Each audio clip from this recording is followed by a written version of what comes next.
오늘 말씀은 아이성을 점령하라는 하나님의 명령입니다. 왜 점령하라 했나? 그 이유는 우상 숭배의 땅을 점령하고 우상 숭배자를 점령하기 위해서 점령하라고 명령하고 있습니다. 하나님이 원하시지 않는 일을 하는 자를 기뻐하지 않습니다. 하나님이 기뻐하는 자를 하나님께서 사랑하시고 그 영혼을 돌보신다는 것입니다. 하나님께서 이 아이성을 점령함을 통해서 가나안 땅의 정복 사역이 이제 계속 되고 있는 것을 볼 수 있습니다. 오늘 말씀에 보면 아이성은 올라가서 아이성을 쳐 부수라. 그리고 오늘 말씀에 보면 아이성을 점령하라고 전멸하라고 말씀해 주고 있습니다. 그런데 1절 끝절에 보면 아이의 왕과 백성과 성읍과 땅을 다 내 손에 넘겨 주었다.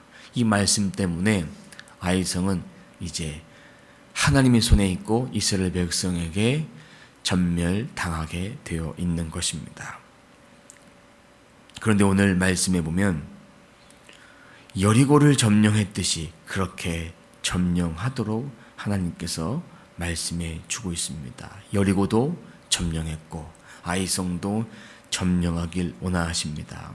이 방법은 하나님이 주신 방법입니다. 3절부터 말씀 보면 3절부터 9절까지의 말씀이 아이성을 어떻게 점령할 것에 대한 하나님께서 말씀하시는 거예요. 1절, 2절은 여호수아에게 말씀하시면서 3절부터 9절까지는 그 방법에 대해서 하나님께서 말씀해 주고 있는데, 오늘 말씀에 보면 우리가 좀 잘 기억해야 될 말씀들이 있습니다. 3절 말씀에 보면 용사 3만 명을 뽑아서 밤에 틈을 타서 보냈다라고 되어 있습니다. 근데 아이 땅에는 매복할 때 3만 명가량 매복할 수 있는 장소가 없습니다. 오늘 성경에서는 3만 명을 뽑아서 매복하라고 되어 있는데 12절 말씀 보면 5천 명을 뽑아서 아이 서쪽과 베델 아이성 사이에 매복시켰다고 되어 있습니다. 어떤 것이 맞는지 학자들의 의견 사이에서는 두 가지가 분분하게 일어나고 있습니다. 5천 명을 먼저 매복시켰다라는 의견도 있고 또 3만 명을 뽑아서 매복시켰다는 이야기도 있습니다.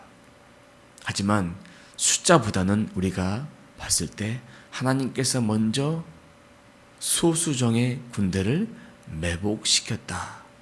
매복시켜서 뒤에서 치고 앞에서 치고 그렇게 하셨다는 것으로 하나님께서 우리들에게 가장 최적의 군대를 허락해 주셨다는 그런 말씀으로 이해해야 합니다.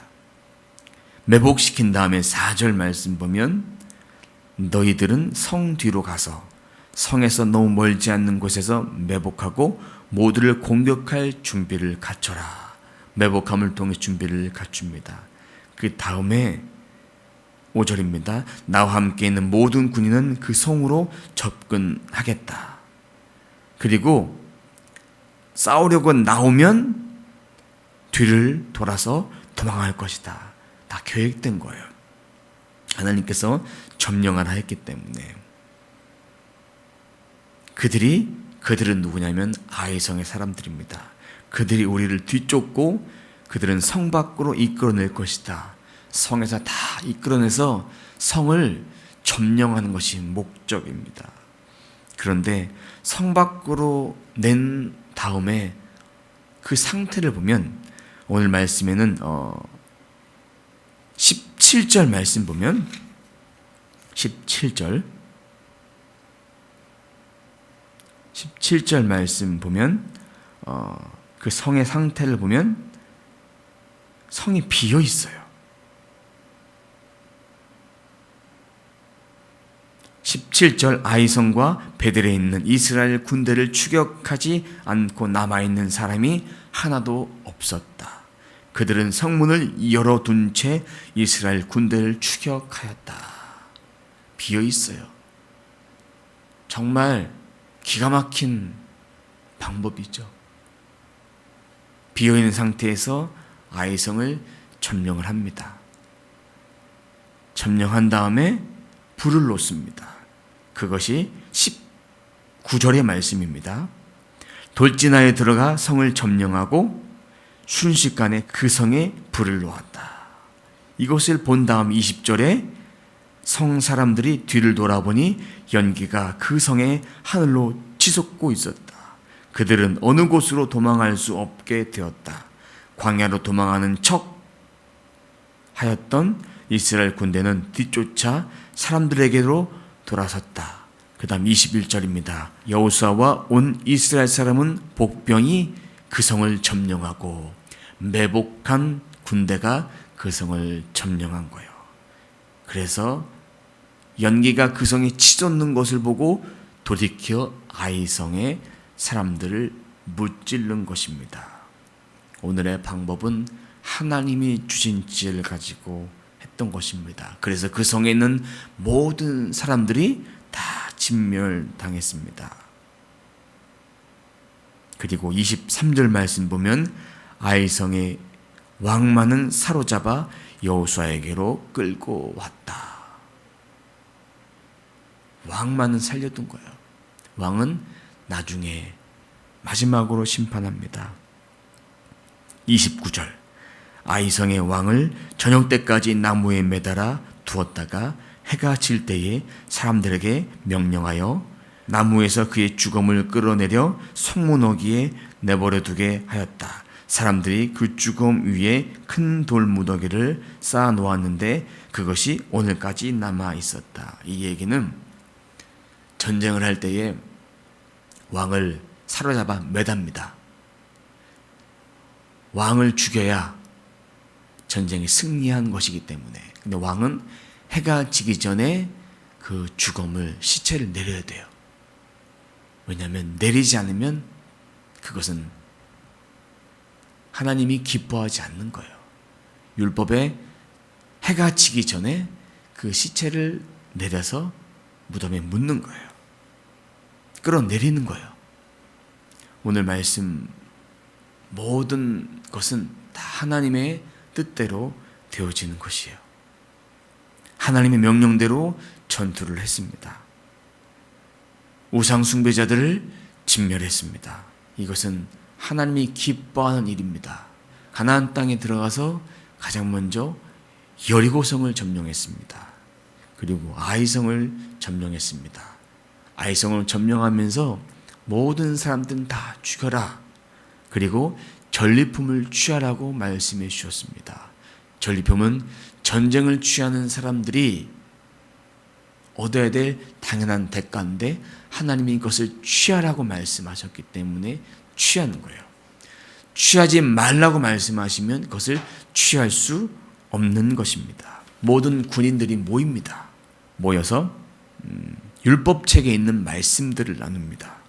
그것이 34절입니다. 율법책에 기록된 축복과 저주의 말씀을 일일이 낭독했습니다. 축복의 말씀은 뭘까요? 하나님께 순종하는 복된 삶을 살아가는 방법에 대한 말씀이고, 저주에 대한 말씀은 불순종으로 고난의 삶이 시작될 것이다. 왜 축복과 저주의 말씀을 나눴나? 이스라엘 백성은 축복된 길을 선택하는 것이 맞다. 축복된 길은 너희가 선택해야 될 것이다. 여기에 대한 것을 말해주기 위해서 그렇게 말씀해 주고 있는 것입니다.